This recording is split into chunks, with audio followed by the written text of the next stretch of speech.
Football. Ouais, c'est pour donner ton ballon d'or. Ouais, je sais, avec le triplé que t'as mis, c'est incroyable.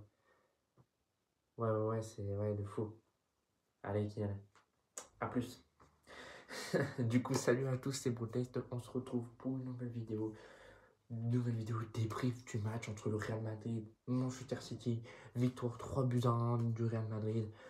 Mais avant ça, n'hésitez pas à liker, à vous abonner, à partager cette vidéo. Ça me ferait énormément plaisir. On repart tout de suite direct. Le Real Madrid est là. Le Real Madrid, et on le sait depuis au moins 2-3 ans, ils jouent leur saison sur la deuxième partie. Ça, c'est pas magique. Ils se donnent pas à 100% la première partie, mais t'as l'impression que la deuxième partie, ça y est, ils commencent à mettre la cinquième. Voilà, ils étaient en troisième, ils vont commencer à mettre la quatrième. Après, enfin, au milieu, ils vont mettre la cinquième, et en toute fin, ils vont mettre la sixième, et hop, ils vont relâcher la première. Vraiment, le match d'hier, vraiment, je suis désolé, mais c'est pas City que j'ai vu. Hein. Je suis désolé, c'est pour moi une équipe de district. Et encore, je suis sûr que même l'équipe de district aurait fait mieux. Ils étaient méconnaissables. Et me parlez pas de Rodri ou pas Rodri, il y avait quand même du Bernardo Silva, du Ruben Dias, du Ederson, du Savinho, enfin des mecs qui ont la carrure, enfin surtout Bernardo Silva qui connaît parfaitement Real Madrid, vu qu'il lui a fait mal. Il y avait même du Phil Foden. Il y avait même Alain des De Bruyne sur le banc. Bon, il paraît qu'il les faisait pas jouer pour préserver le match face à Liverpool. Mais ils vont se faire déglinguer aussi. Là, pour moi, j'ai vu même pas un City à la hauteur. Leur première grosse occasion, vous imaginez, c'est choquant de la part de City. Hein. Leur première grosse occasion de City intervient à la 75e, 76e minute. Il aura fallu attendre 75 minutes de jeu pour voir que City met sa première occasion. Parce que pendant les 75e minutes, le Real les a pocketés encore pendant même les 80. Et le match de Kylian Mbappé.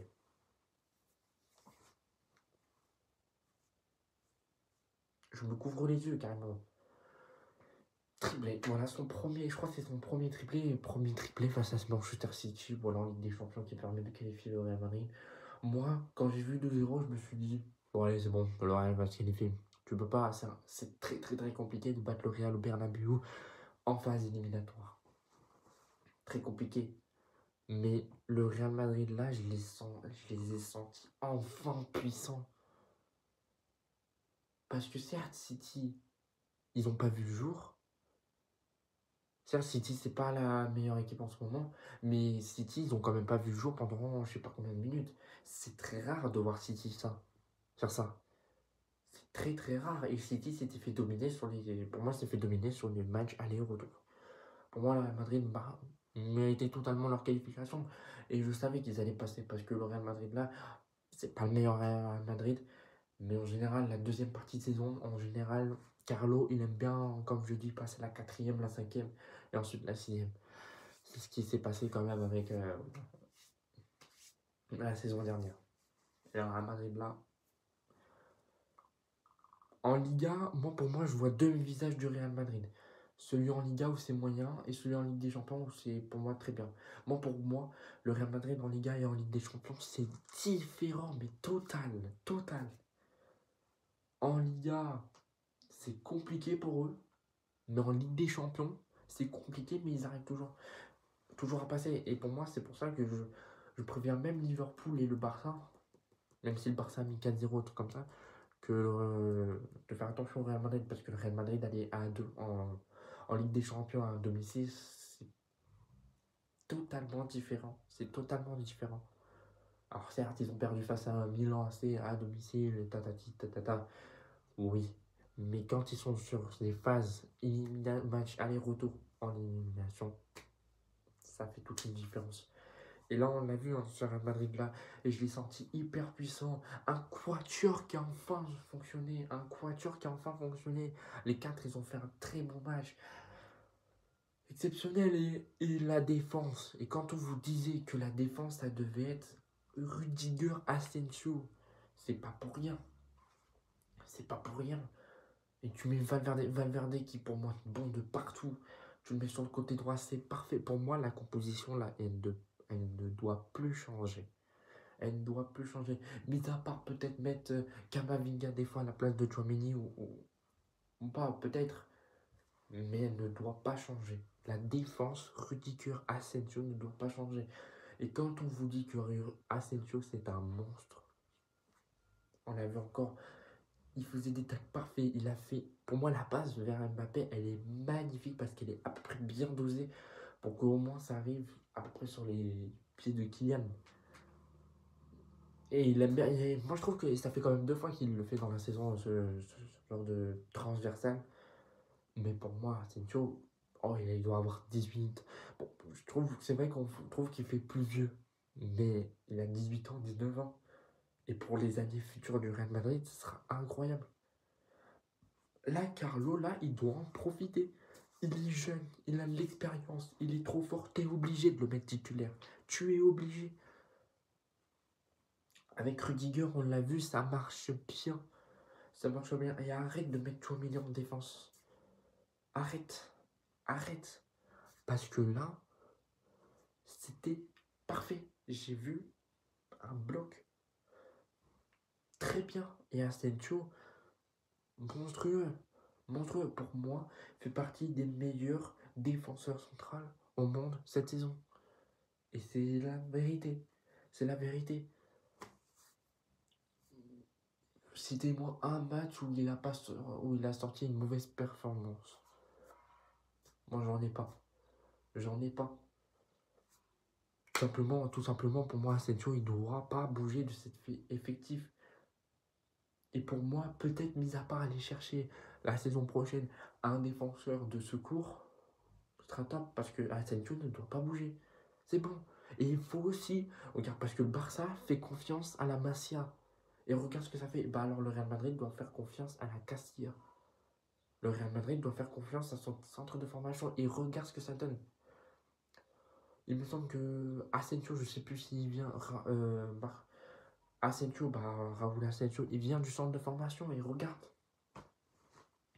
Et regarde, Lucas Vazquez, de base, je sais même pas s'il vient du centre de formation, peut-être. Mais les joueurs, le Real Madrid a aussi un excellent centre de formation. C'est juste, et c'est ça que ne comprennent pas les autres, genre les Barcelonais, trucs comme ça, c'est juste que Carlo Ancelotti ne fait pas confiance du tout. Il faut que tu fasses comme le Barça. Le Barça fait confiance à sa Masia. Ils sont pratiquement que des joueurs de la Masia. Et regarde ce que ça donne. Tu peux créer une équipe 100% Masia, 100% Castilla. Au lieu de dépenser des millions, tu peux au moins faire confiance à la Castilla, ton centre de formation. Et là, tu vois, tu as fait confiance, à Raúl Asensio qui est un joueur de la Castilla. Et regarde ce que ça donne. Il est totalement monstrueux. Ce mec-là, je ne le connaissais pas au début de saison. Mais maintenant, je commence à vraiment le connaître. Je vois que vraiment, ça, c'est le défenseur que j'aimerais avoir dans mon équipe si un jour je me crée une. Vraiment exceptionnel, exceptionnel ce défenseur. Du coup, on va passer aussi sur le milieu de terrain. Un milieu de terrain que j'ai trouvé nickel. Nickel. Tchouaméni, il était là. Moi, j'ai bien aimé la passe de Tchouaméni en extérieur là, qui fait sur Mbappé. Malheureusement, Mbappé qui est obligé de faire une demi-volée parce que voilà, il y a un rebond juste avant. Ça l'a surpris un peu ce rebond. Donc, c'est pas grave. Mais Tchouaméni, j'ai enfin trouvé un bon Tchouaméni.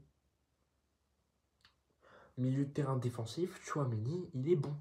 Milieu de terrain défensif, il est bon, Tchouaméni. Mais pas défenseur central. Milieu de terrain défensif, parce qu'au moins il est là pour aider le milieu de terrain et la défense en cas de gros problème. Parce que c'est lui qui peut au moins lancer une contre-attaque ou pas. C'est lui qui gère. C'est lui qui gère. Ensuite, il y a Bellingham. Bellingham que j'ai trouvé aussi parfait. J'ai pas eu de problème avec Bellingham, vraiment. Il est partout sur à peu près les 3 buts du Real. Il est à peu près partout. Donc moi, j'ai pas eu de problème pour Bellingham, mais à part qu'il a pris un jaune. Donc du coup, il sera suspendu pour le prochain match qui sera Ligue des Champions, qui sera soit face à l'Atlético, soit face à la Leverkusen. Tout dépend du tirage au sort demain, donc je ferai une vidéo aussi. Et ouais, je vais faire une vidéo aussi pour ce tirage au sort parce que il y aura des belles affiches. Ça, c'est sûr. Ça, tu vas soit tomber sur un PSG, Liverpool ou Barça. Enfin, c'est sûr, il y aura des belles affiches. On sera gâtés. Mais la Ligue des Champions, là, cette saison-là, elle va pas déconner, hein. Non, non, non, elle va pas rigoler. Et donc, du coup, il n'y aura pas de Bellingham. Et en Ligue des Champions et en Liga, parce qu'il a été suspendu pour le. Voilà, vous avez compris. Enfin, je vais pas le dire parce que sinon, je vais être. Je risquerais peut-être de me faire ban ou pas. Enfin, je sais pas. Mais des gros mots en anglais, quoi. Sur l'arbitre. Donc, du coup, ça, par contre, ça, on va voir ce que ça va faire sans Bellingham. On va voir ce que ça va faire. Et ensuite, on verra, enfin moi j'ai bien envie de voir ce que ça fait quand il n'y a pas de Bellingham ou quand il y a Bellingham. Bon, sûrement que, moi j'aimerais bien que face à ces matchs-là, il joue aussi Arda Güler. Arda Güler ça fait un moment qu'il n'a pas joué. Ça fait un moment que Arda Güler n'a pas joué, donc j'aimerais qu'il titularise au moins sur les matchs sans Bellingham. Pour voir, parce qu'il fait titulariser Brahim, mais pour moi Brahim, il devrait plus remplacer Rodrigo sur le côté droit que Bellingham. Voilà, pour moi, c'est plus logique. Comme ça, en remplaçant de Bellingham, pour moi, ça doit être Arda Güler. En remplaçant de Rodrigo ou de Mbappé, pour moi, c'est Brahim. Enfin, pour moi, Brahim, c'est en attaque, c'est pas trop dans le milieu. Pour moi, le milieu, c'est à peu près, tu mets au moins Arda Güler. Et ensuite, du coup, j'ai failli oublier, il y a Dani Ceballos. Dani Ceballos, mais je sais pas pourquoi, cette saison-là, il s'est métamorphosé. Sur les autres saisons, il était très moyen. Mais là, il s'est métamorphosé. Il a plus de temps de jeu. Et dire que ce mec-là, il devait partir, hein. Dire que ce mec-là, il devait être transféré. Et ben voilà, maintenant, il a la confiance de Carlo Ancelotti. Il nous plante des masterclass titulaires, indiscutables. Pour moi, il y a peut-être juste pour la saison prochaine, aller au moins chercher, je sais pas, des latéraux. Des latéraux tout simples. Des latéraux tout simples et un défenseur de secours. Un défenseur de secours. Parce que pour moi, tu dois vendre Militao, parce que Militao, c'est bon. Non, c'est. Tu gardes au moins David Alaba, mais tu dois au moins avoir encore un défenseur de secours. Voilà. Et tu vas pourquoi pas te faire plaisir en achetant un Alexander Arnold qui, pour moi, entra parfaitement dans ce 11 du Real Madrid avec sa qualité de passe exceptionnelle. Quitte à ce que tu fasses des fois basculer Valverde ou sur le côté gauche. Mais encore, le côté gauche, il y a encore Frank Garcia et Ferland Mendy. Donc, du coup, voilà, pour moi, c'est en attaque, tu n'as besoin de personne, tu peux prendre.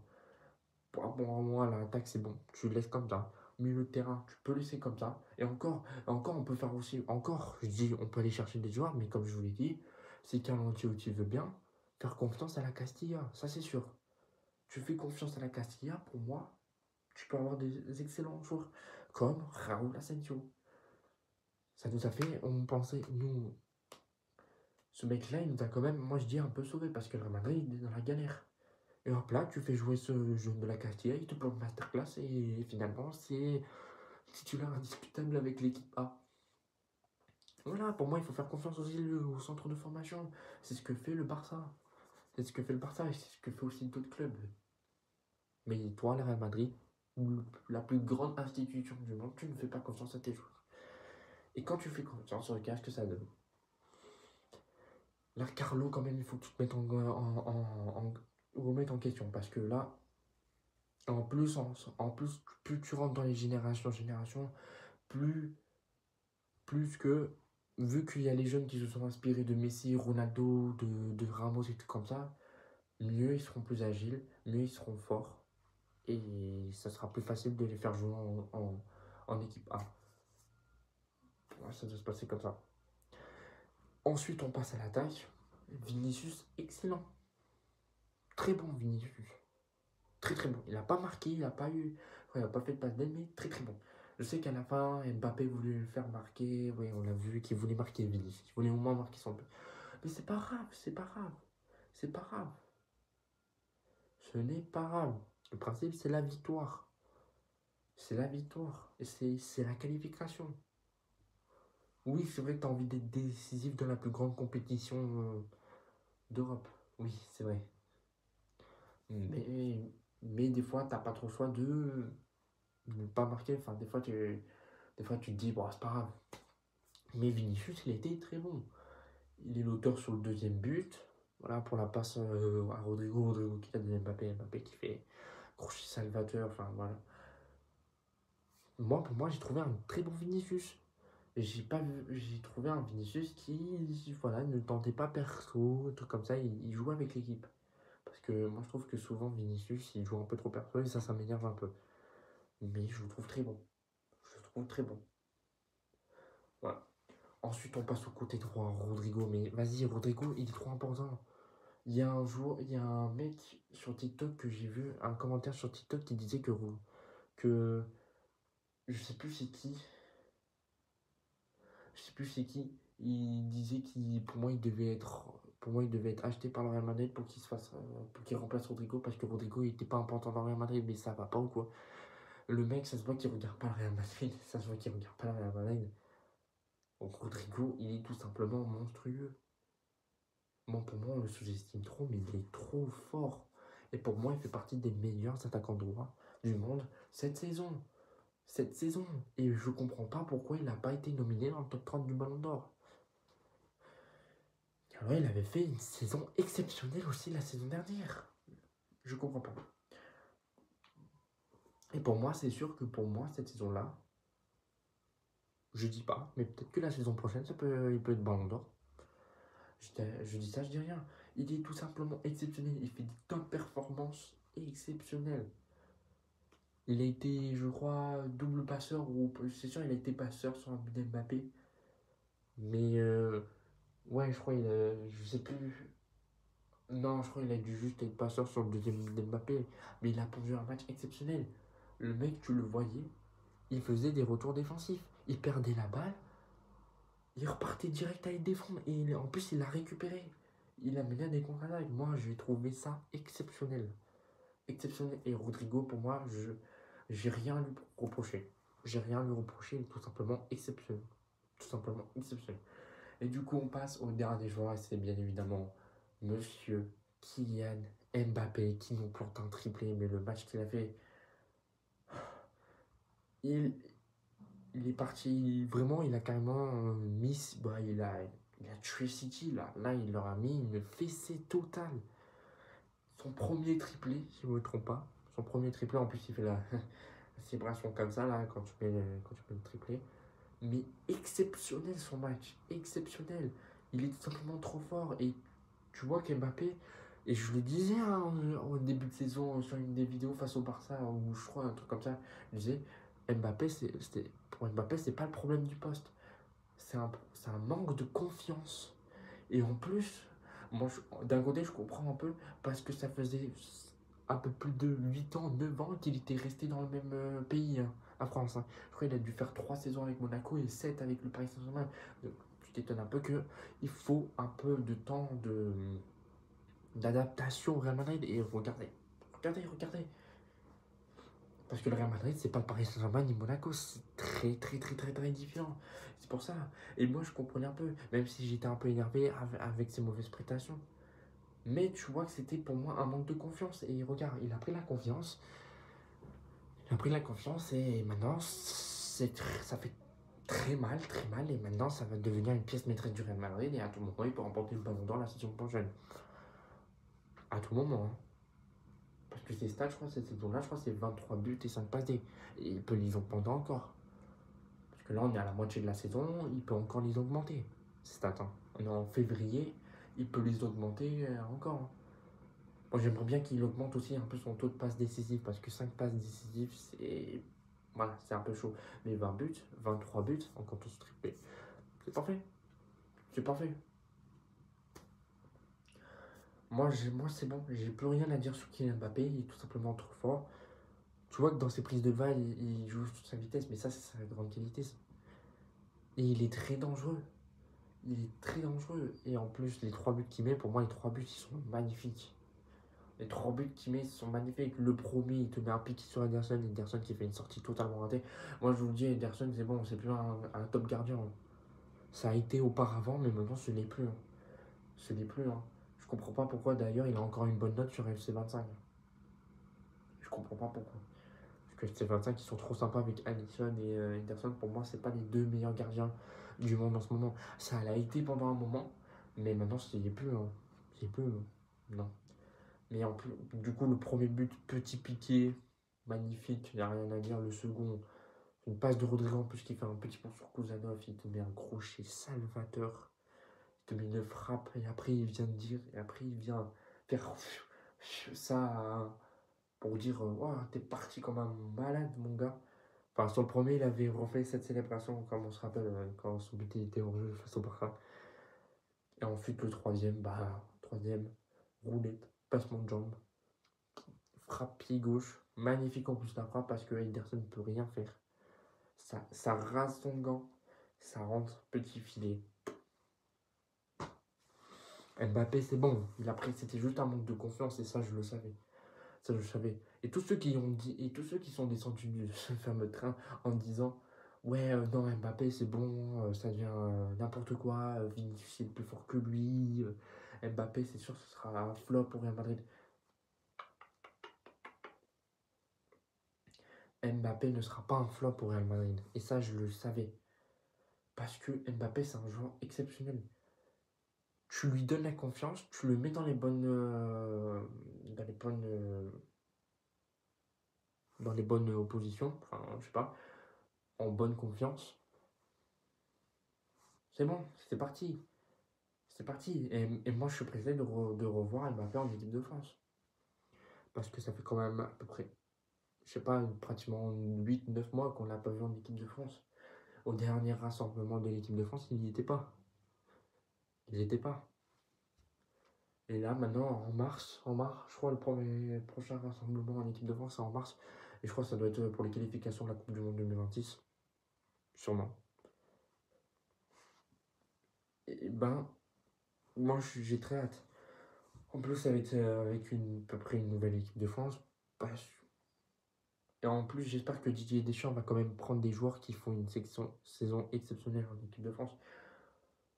Bien évidemment, moi, j'aimerais bien qu'il y ait le retour de Paul Pogba. À mon avis, s'il y a Paul Pogba qui revient, bon, c'est sûr, il ne reviendra pas en mars, hein, je pense. Hein. Mais, à mon avis, je pense que s'il revient, l'équipe de France, je pense, ouais, Didier Deschamps le reprendra et je pense que ça amènera Griezmann à revenir en équipe de France. Parce que Paul Pogba, bon, par contre, Paul Pogba, moi, j'aimerais que, juste avant qu'il vienne en équipe de France, qu'il se réhabitue vraiment avec une nouvelle équipe. Pourquoi pas l'Olympique de Marseille, pourquoi pas la MLS, on ne sait pas. On ne sait pas, tout. Ça se décidera dans l'avenir. Mais en tout cas, je pense c'est sûr que Paul Pogba reviendra jouer au football. En tout cas, je pense c'est sûr. Et du coup, c'est la fin de ce débrief. J'espère que ça vous aura plu. Je vais le redire encore une fois, n'hésitez pas à liker, à vous abonner, à partager cette vidéo. C'était Botaïs. Ciao.